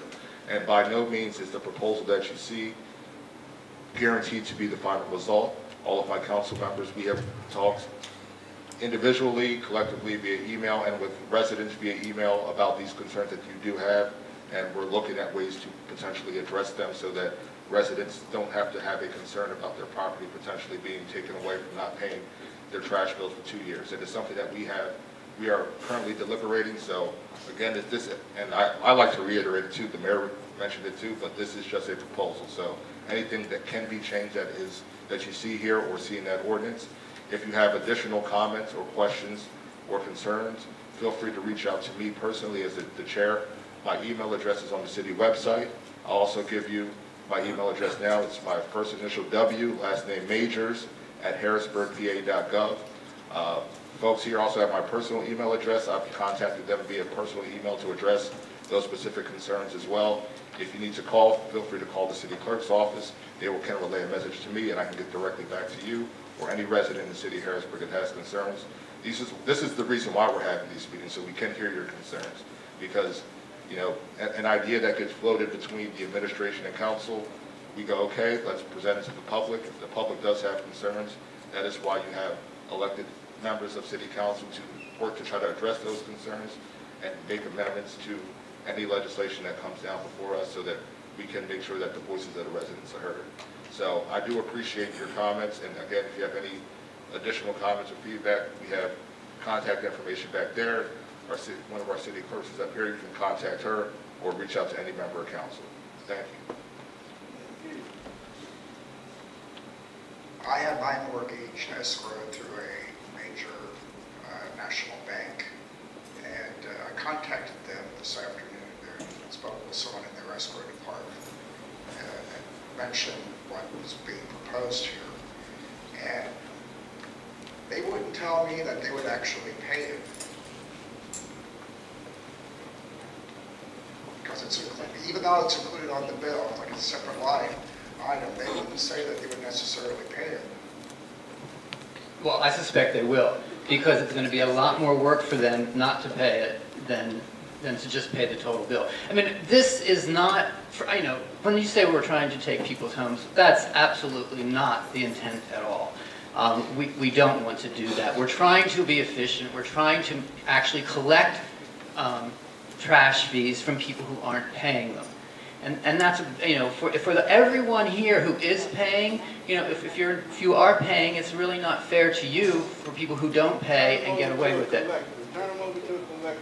Put your lawyer to work, your new city lawyer. Put him to work. Well, it's a lot more, that's costly. If we can do it in this manner, it's very efficient, And it's very easy for us to do, and it's very effective. And we certainly do not want to take anyone's house, and I don't expect that's going to be the case. But just to answer your question, you're not going to do this and not going to do that, and to trust you. Once you get something in writing, you're not going to be lenient with anybody. We're going to be very lenient with people. Right. That's why you want it in writing, so you have the authority. That's why you want it passed in legislation, so then you have the authority. Okay. And I did, and I want to talk to you, is that the city of Allentown currently does it this way. There's municipalities in Dauphin County that already do it this way. And when I speak to the people in Allentown at a conference just recently, they say this is absolutely the most efficient, the best way to do it. And for someone with a mortgage, it's really going to be great, because now you're paying two bills. You got to pay your trash bill, you got to pay your mortgage. When this gets incorporated in your mortgage, you're not going to get a trash bill, but your mortgage will increase. You're going to pay one bill. So it's really better for anybody who has a mortgage in the city. It's going to be an easier way for them to do this. Not that I'm opposed to it. I just wanted to find out if they were going to pay it, and they couldn't even guarantee. And I would, if the proposal as written goes through, I would suggest you contacting your mortgage company to let them know about this. But again, this is a proposal. They told me to contact them in February. Okay, I've personally asked, and I'll say it publicly because I've asked for a copy of communities that currently do this. If I can get that from either the administration or the city treasurer, that would be appreciative, so that we can reach out to those municipalities that may be doing it this way to see if they've run into any issues when they started it, because this is a new proposal for the residents of the city of Harrisburg. So if we get that information, I will be sure to share that with the public. And I just want to make a comment about a suggestion of what you can do with that extra money that's coming in. It's getting back to the public trash cans that have been disappearing. Yeah, I believe that you should hire one person just dedicated to those cans, because they do fill up frequently. And a lot of people in the city have carry-out. So a lot of those things that are in the cans are, and they do have volume because they're like the styrofoam and they're not crushed. And go around the Broad Street Market area, there's always people walking out with their food items. They're going to get rid of it somewhere. So my recommendation is hire a dedicated person. Thank you. In regards to the dumping, we all know that the people who are doing that are not coming to these meetings, and I think a lot of people don't accept something as being law or something as being enforced unless they see it printed in writing. Is the city considering posting signs, especially in certain problem areas, about illegal dumping and what the fines would be? I would say certainly yes, and we'll note it. Do we currently have do we have signs at certain dump sites in Harrisburg currently? We do, right? Okay. But if this, they dump right in. We have some signage already, and it gets blocked by the dumping. So I'd say the same people that are illegally dumping are probably don't care that there's a sign there, but I think we would definitely update our signs, and that would, it's been noted. And is there a designation about when it goes from littering to dumping? Because both of those are a huge problem in the city. Every day I pick up empty water bottles, soda cans, chip bags, cigarette packs, and I know we all do that, and you can walk down the street 20 minutes later and there's trash there. Is the city considering trying to enforce littering fines as well? Yeah. Well, I think, I won't speak for our lawyer, he can address it, but I would think littering could fall under the Category 1 fine. And it is something that we could step up enforcement on as part of a larger communication campaign. And I think littering is a problem in the city, so we're in agreement. And that kind of goes along with what the previous gentleman said. I do absolutely agree that the extra money should go to having more public trash cans and receptacles and someone dedicated to that. Because if you do have a public receptacle on every block, I think that there is going to be less littering because it's more convenient to throw it away. Okay. And I think our director explained that it is a budgetary reason for why we're not doing it, and that is why we've tried to sort of frame it in a larger economic conversation. And so I appreciate all the feedback we're getting on suggestions for potentially how to improve customer service. Hi. Had I not watched the news this morning, I'd have no idea where you guys were, and I would be at the walk. So that being said, I used to pay escrow for almost 13 years. As long as the amounts weren't separated on their own standing, it was incorporated into a city tax, a county tax. We did pay it, we did cover it, so it became part of your mortgage. But what people don't understand is I budget very tightly. So I have to do two things. If I plan on paying to have a benefit of saving 2%, I've got a budget to save now to pay what I'm currently collecting for my city, my county, my real estate, same as I do every month, because people don't understand that it becomes a twofold process. Your escrow account is not anticipating a bulk sum of anything being added to it. Granted, things normally go up, but this in addition to it can be, you're saying 30 some dollars, I have it, 32, 34 a month. However, if it's not anticipated, say you get analyzed in January, you got a new payment, January they expected last year's amounts. And then you're adding any new thing, add this $388.08 on top of it.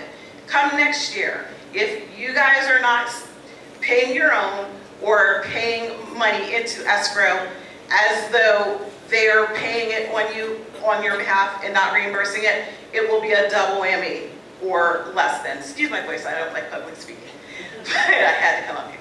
So do some type of management, because it's not as simple as saying it will be covered, and yes, you will have your deposit, your debit done, and it will take away from the money they anticipated based on last year's. So on one hand, I budget my own. I decided I don't want to pay escrow anymore, so I started taking it over because I can try to be disciplined for it and not have someone tell me what I have to pay each month for it. However, it is going to possibly be a detriment if people aren't anticipating this, if it is an escrow. So I would like, maybe for the first year that you guys propose, this is what it would be for the year. Give that 2% discount. Do maybe a 6-month increment. Something where it's not just a lump sum, and having you paying it flat over a course of a year, that's great for anyone that has wherewithal to go make sure that they do that. But other options of maybe a 6-month for the first year, the full month with the 2% discount, or just the regular flat might be a good idea for the first year to see what your people do, to see whether people would prefer to pay a lump sum 6 months, 3 months, and then they could go from there to try and figure it out, versus rolling it into a real estate tax, which makes it unavoidable, which makes it possibly be a lien issue, which no one wants, and you can hear that in the room.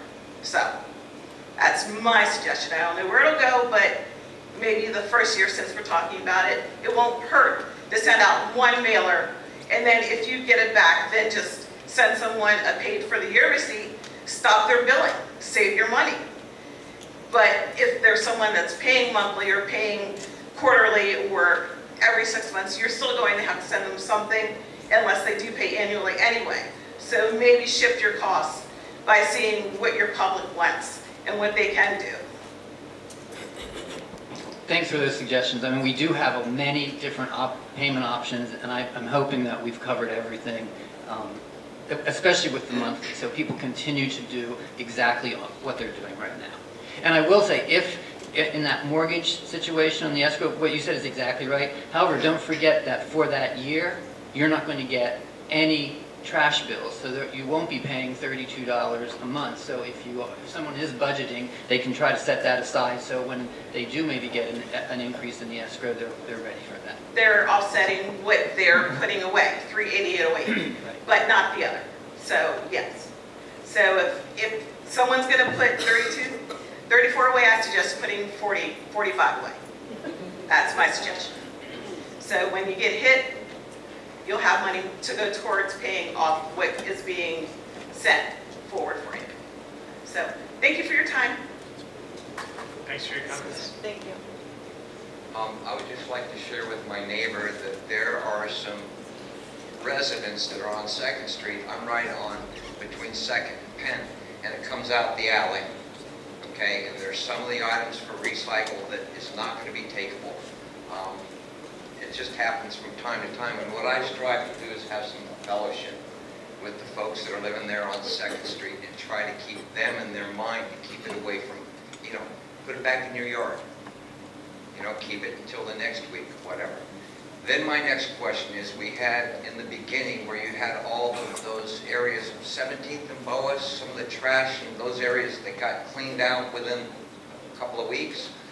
What caused that? Was that a citation? Was that a complaint? It was a complaint, and we went and cleaned it up. Okay, so if in fact if someone publicly can state things about a property that's full of a bunch of junk, could that be a suggestion for a complaint? We just want to make a distinction between private property and the public right-of-way. So there are areas of the public right-of-way that we can get to and we will clean up.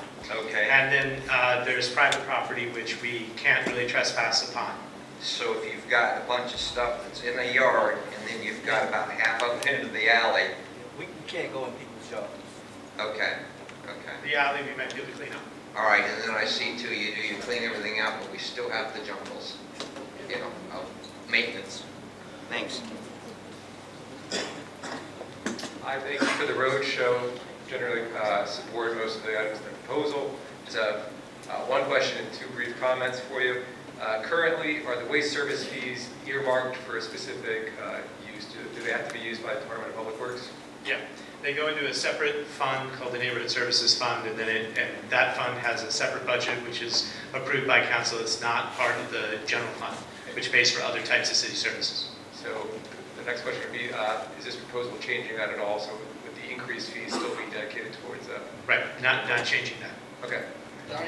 No increased fees. Expected increased collection revenue. Okay. That's what I'm The increased, the revenue would go into neighborhood services. We're expecting higher revenue to be collected. That would still be designated. And that's why we're talking about suggestions within public works like new recycle containers and new enforcement officers. That we're still limited in there. Clarify that. Second comment I would have would be, since we are kind of upping the ante, the risk if for non-payment by attaching it to the property now, I would suggest maybe giving some assurance that collection or service fees would not escalate at an unusual rate. So maybe putting in a certain cap of annual escalation over a certain time period. Understand that currently the rate would not go up, but we don't know what's going to happen in the future, and that could then have bigger consequences for non-payment. And my last comment would be to reiterate the vacancy point. I'm not sure I understand how that jives with our strategy to not have as many vacant properties, and I would also say that a lot of vacant private properties that you just mentioned are targets for illegal dumping or littering, especially, and it seems like it's harder to remove that. So I would just question the reasoning again behind some of the vacancies, especially with the vacant lots being problems, why we would exempt them from trash collection. Thank you. It's possible we could look to define vacancy differently under the ordinance, so that's something we can think about. And if we were able to increase collections, then there is the possibility that we could actually decrease trash rates, which would be good. Okay, great, but I just like that. Yep. Hi, I'm trying to remember what my questions were. I have a question about, okay, a lot of the properties in the city, people are renting. There's been homes that were single-family homes that have been broken up into multi-units. And I know in my neighborhood, when I look at the trash, a lot of the problems are from those properties that are not single-family homeowners, but people who are renting. And I don't even know many times if there are the proper amount of cans for the location. So you might have what used to be a one-family home broken up into 3 apartments, and you have one receptacle out there overflowing.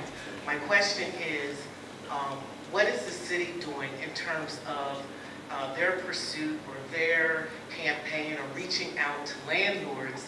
And with this whole violation situation, are those landlords considered residential, fall under residential, or is that commercial? That's good. So it depends on the size. So currently, a 5-unit or more, correct, is considered commercial. And so if it's just 1 or 2 or 3 units or 4 units, it's considered residential. That's where the line is currently in the law. That's not changing. We would definitely need to do significant outreach with landlords, with realtors, with all sorts of different communities if this were to pass. That's why we're looking to, in any form, no matter how it passes, we're looking to have 6 months of communication before it would go into effect for the new year. And yeah, I think, and I may not have explained the audit process very well earlier, but what we did do is we tried, people pay by the numbers of toters that they have.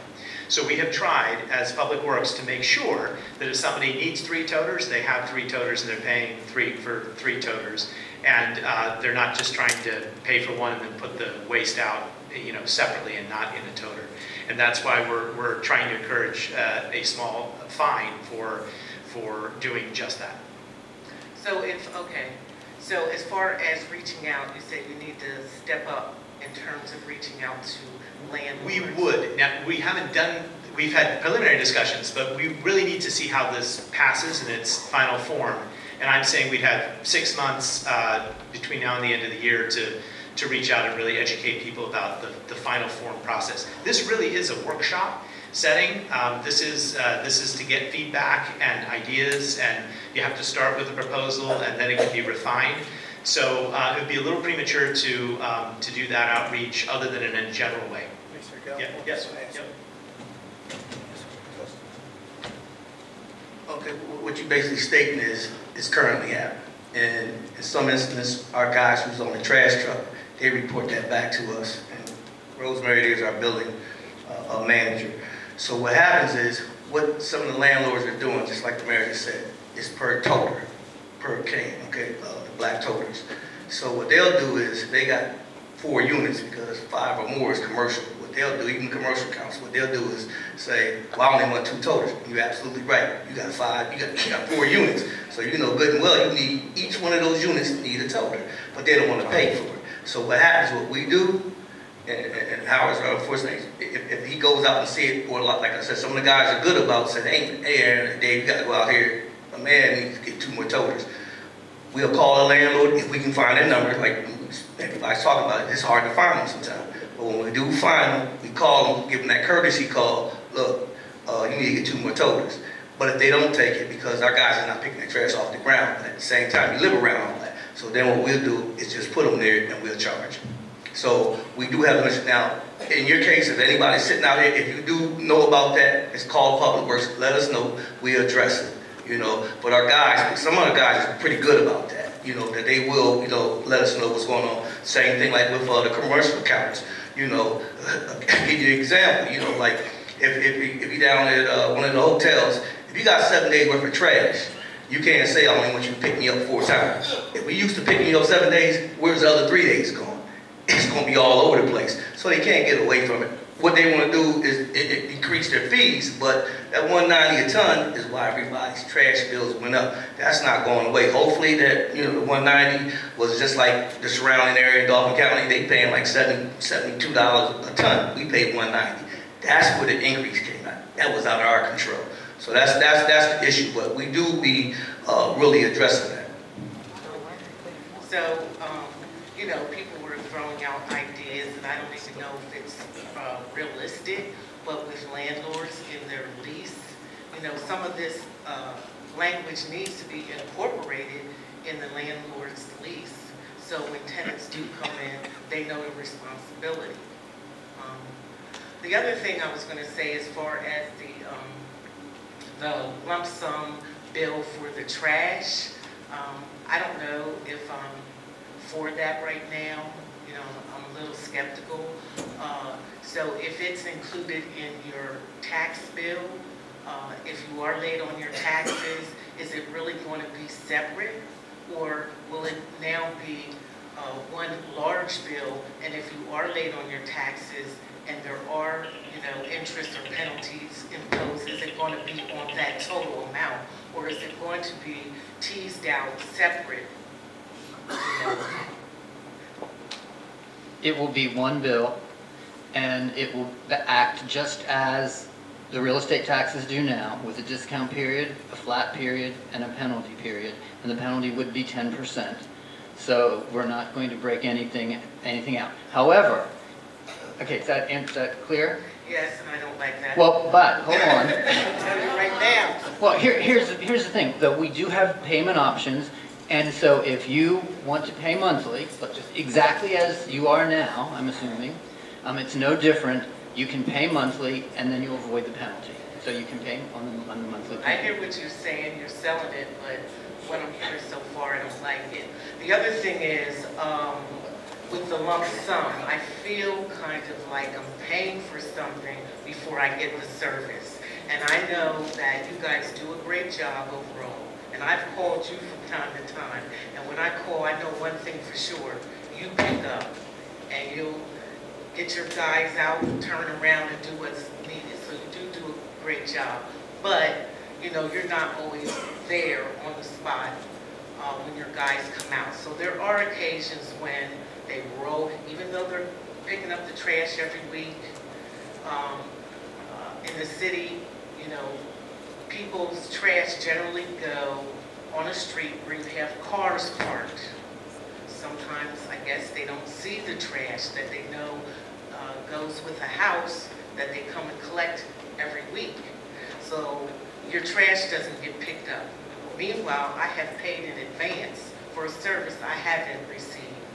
So I do have a problem with paying a lump sum ahead of time for services I have not received. I just want to thank Mr. Johnson. He always comes out when I call him. I call him last Monday and Wednesday. And I appreciate everything you have done for me on North 7th Street.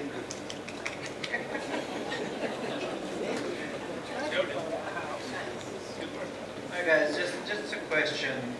Any unpaid bill, would there be a lien on the property? Is going to be like when we buy or sell properties, how is it going to affect that? Is the building is going to be responsible, or is the owner is going to be responsible? The owner is responsible. Okay, so it's going to go on their credit? You guys are going to go after that person? Well, here's what will happen. Well, I don't know, Neil's waving his hand back there, but it will go, if this goes into effect. He said, our solicitor said it goes against the real estate automatically, that's what. It will go to the county. There won't necessarily be a lien. It will go to the, ultimately it would go to the county would try to collect, and then, you know, they would take those mechanisms to do that. Okay. Well, for example, I just got a property not long ago, and I keep getting billed as like $680. Even you accumulate like 1 year unpaid bills should be like $380. So the previous owner didn't pay the bills or anything, but they're sending me the bills. You need to come see us, sir. You need just come 1820 Faxon Street, West Rosemary Way. Come see us. Sit down. Take no, but I just want to make sure that everybody understands that there's a solution by it. They just don't have to just pay for it. So if there's something we can work, or there's an open window for us to, you know, go and negotiate or explain ourselves. Well, sometimes we don't get that information. That's what I'm saying. It's like when people move, we don't know if you moved or anything unless you call us and tell us that your property's vacant or what have you. You know, so, but with that kind of, you know, like again, you can wait after the meeting, I'll be more than glad to meet you in Rosemary, and we can sit down and talk about that down the road. Second thing is that the lump sum payment should not be part of the tax, because it just don't seem right. But the other thing is, let's say if I pay the lump sum in the beginning of the year, and after 2 or 3 months I move out, can I request for the money to be back? It would happen the same as the way real estate taxes are happening. You pay your real estate taxes in a lump sum. If you sell your property on that settlement sheet, if you've prepaid that, you get reimbursed. It would be the same thing for the trash. So you would get your money. Okay. Now the last thing is it only for Harrisburg City, or we're gonna go into Susquehanna Township and Pembroke area? Just Harrisburg. Harrisburg. Just Harrisburg. All right. Thank you, sir. Good evening. My name is Evelyn Hunt, and I live in Harrisburg, in North Allison Hill. And first of all, I'd like to thank all of the young men that work in my area collecting trash. We don't have any problems. They're very cooperative, and they do a wonderful job. And I have Aaron's number as well as Dave's number on speed dial, and they make sure that I have it.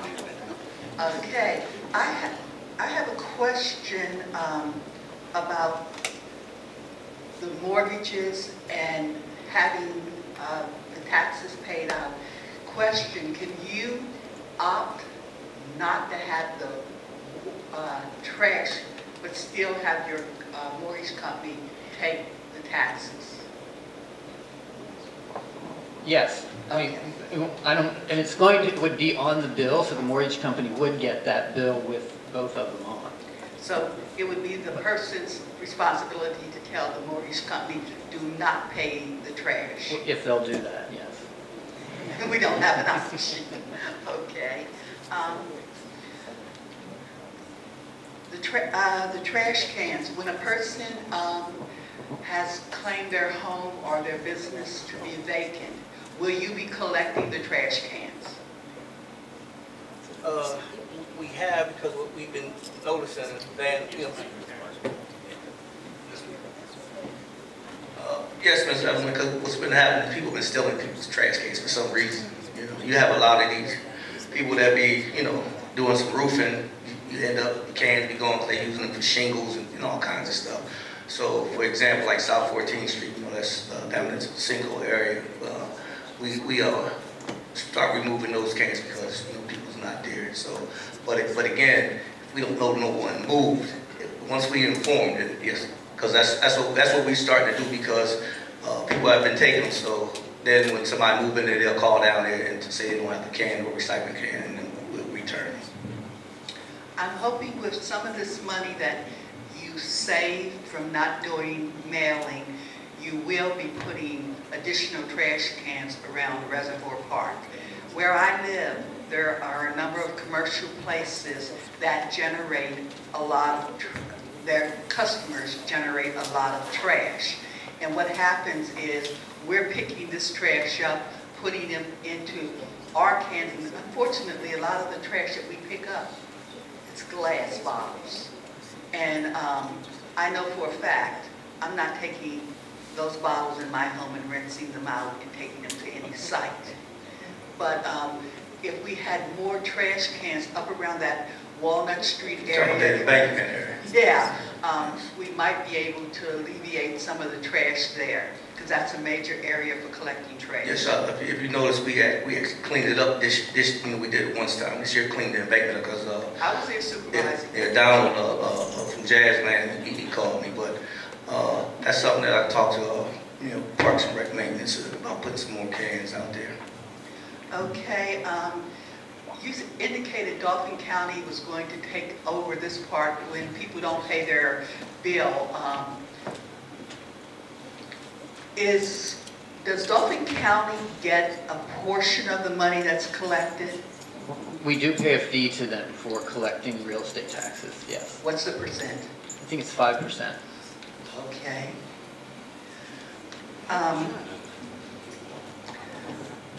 This is a number, but under unacceptable waste, I would like to see A spelled out a little bit better, other than giving a lot of citations for people to look up. Because I'd like a little bit more information on what is considered unacceptable waste. On the next page, it indicated if a property is vacant for 90 days. Okay, my neighbor across the street from where I live passed. Her home was vacant for 2 years before the estate got settled. In this case, would her estate have to have waited 90 days to say the property was vacant, or could they have notified the city right away? I'm going to say in the event of a death, we'd probably be able to mark it vacant right away. But that's the type of thing that we would have to work out. Okay, and the one last thing is the waiving the fee for vacant properties. I'm totally for that. And I'm going to tell you, when you look at water, when you look at electric, when you have vacant properties and you're not using those services, they don't bill you 100% of service fees. They have a ready-to-serve fee. And the city has been billing the residents the total fees as though that they were collecting the trash and disposing of what didn't exist. And I am all in favor of that being waived. And if it can't be waived, then a ready-to-serve fee. But under no circumstances should you charge people 100% for doing nothing. Thank you. I think that's our thinking as well. Just seems like a matter of fairness if there isn't a service being provided. But I hear the other side as well, so we're taking notes. I don't see styrofoam on the list as either recyclable or not recyclable. Should be listed as trash. All right, styrofoam.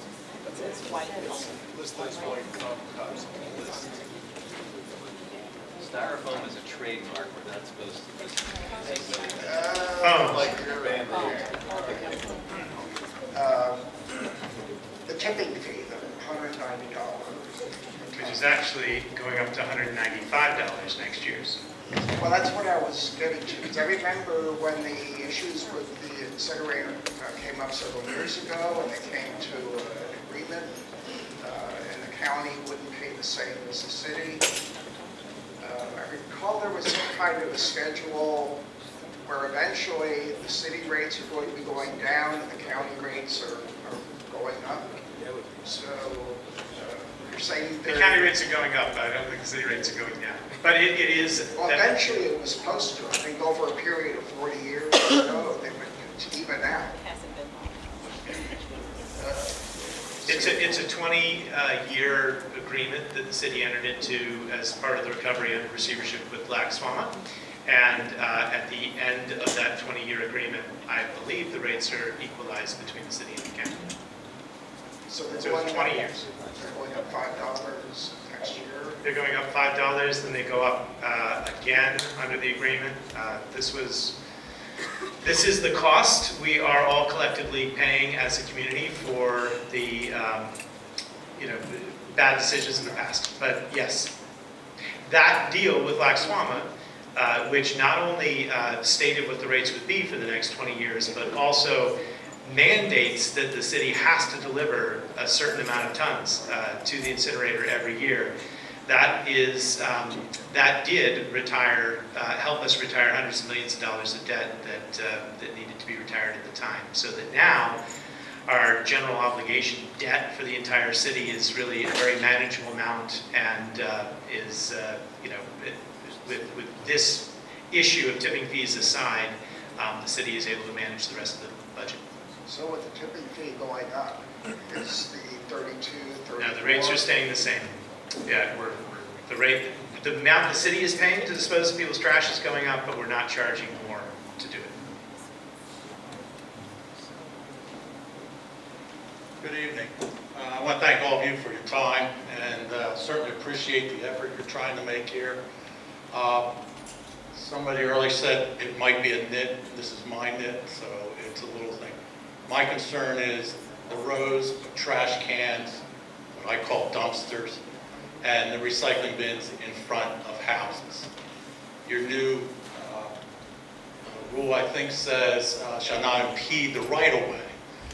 I'm not talking about that. I'm talking about the rows of trash cans, dumpsters, and recycle bins by the steps, the front doors of our houses. We're trying to make this city look more presentable. I think it's terrible. I think it's just ugly. That's my comment.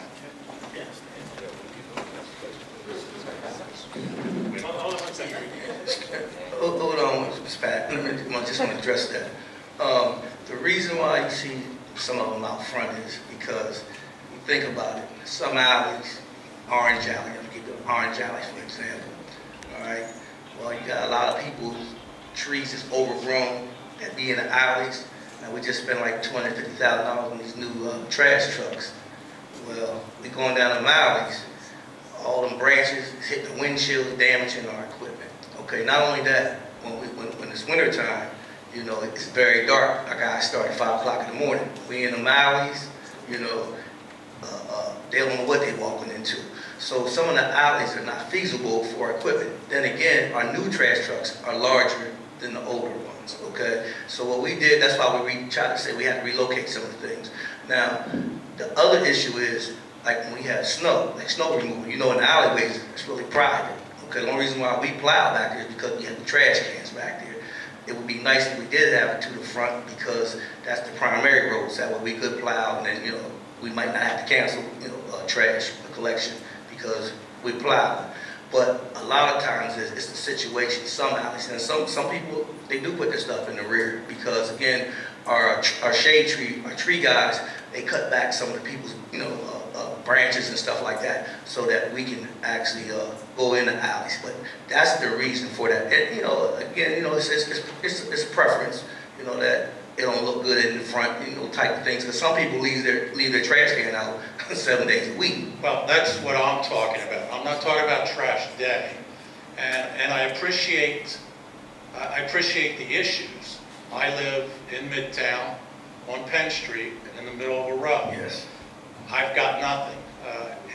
I take my trash can through my house.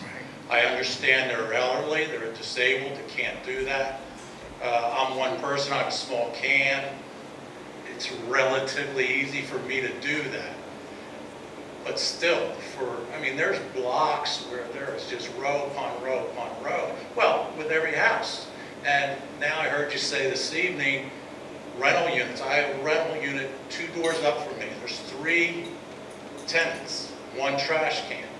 Well, if you're going to reach out to them, and they've got a space maybe this wide, so they've got a huge one now. If you're going to reach out to that landlord and say you need 2 more dumpsters, now we're going to have 3 there in a row, plus the recycle bins, not impeding the right-of-way, but up against this house. And that's my concern. But so I understand the issues with you, and like many other people have said, you guys do a great job, I believe.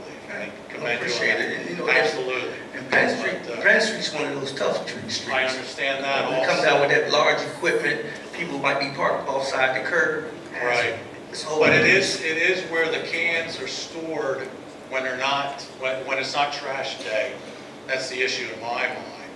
It just makes that's a historic area. I'm not allowed to do certain things to my property without somebody else telling me to keep the character. Well, what's a dumpster in front of the house say? That's my issue on something like that. I believe when these were originally delivered a couple years ago, we questioned a couple of our neighbors, and we were told they would not be kept in front of the house. People would be told they would not be allowed to be kept in front of the houses. That hasn't happened, so that's why I'm bringing it up. That's something that we're going to have to work on, but that is some of the reasons why some of the trash cans is out front. Right, I got you. Thanks. Good evening, Pat Stringer, former chair of the Public Works Committee during the incinerator in Dunbo. I would just like to speak for the people over 65, the fixed income people. If they become not able to pay their bills and you have these fines incurred upon them. I attend the Dauphin County Prison Board meeting every month. There's about 1,300 people out there at Dauphin County. A large number of those people are in prison because they cannot pay their fines. This evening, there's a meeting being held in Midtown to try to come up with bail for some of those people. It's the Dauphin County Bail Bonds Program.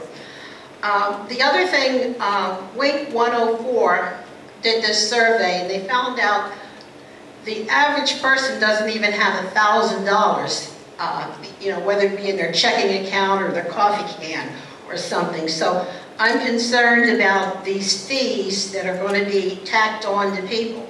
Then I was looking through some paperwork last night, and I found out if you're incarcerated, your Social Security stops, you know, as people over 65. So these are some of the things I'm concerned about, other than the fact that if those charges start the prepayment in January, you're just recovering from a cold winter.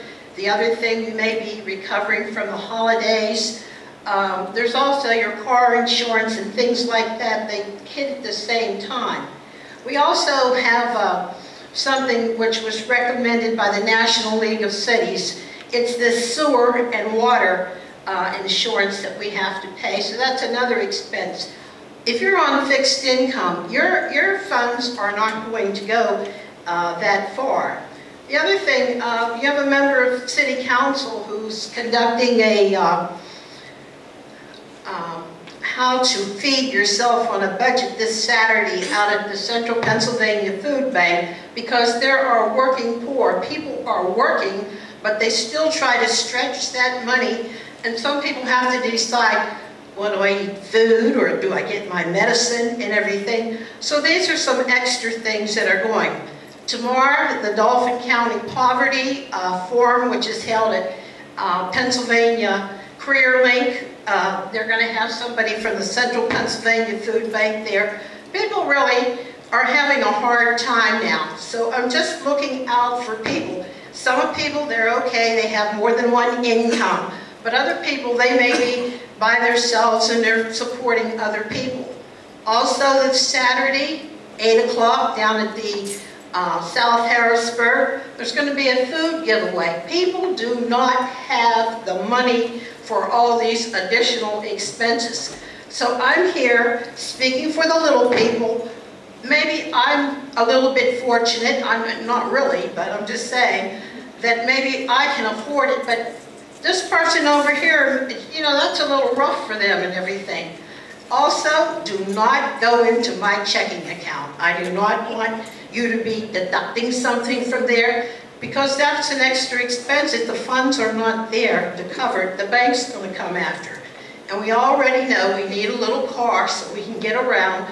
And just like we pay the 15th of the month, you pay your car payment, I'll send my money in for the sanitation by the 15th. But don't go into my checking account. I've already submitted, I think, of a list of 8. If you prepay, what if I prepay for a whole year or a half a year and I die? Who's getting my money? I've already prepaid. Where's that money going for that? So I'm just saying, you know, everything costs, and we know that. For those who can afford, fine, but let's look out for the little guy. Thank you very much.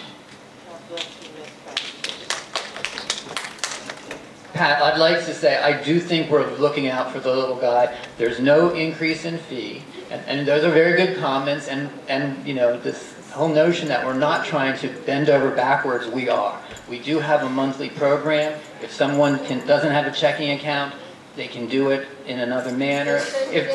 They can send it in, but if they don't have a checking account, I'm not sure how they're going to do that. Okay, they can, and that, which is more expensive for them.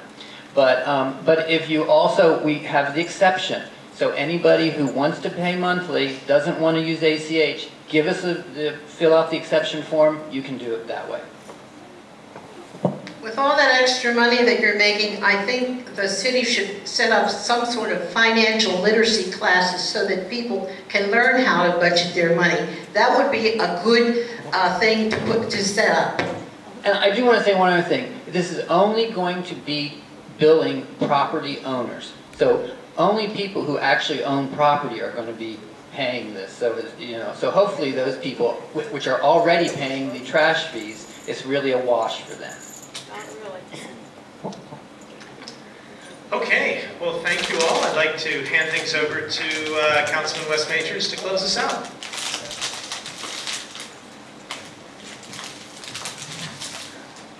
Well, first, I just want to thank everyone again for sticking around and being here and participating in this process.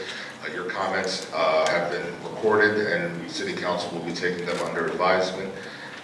We will be holding a legislative meeting on June 26th, but if we are going to move forward on this bill, the vote on this bill would happen on our meeting in July, which will be on Tuesday, July 3rd. Again, thank you all for coming out, and we have a lot to take under advisement here, and look forward to seeing you all at our next City Council meeting and any other meetings we have in the public. Thanks again.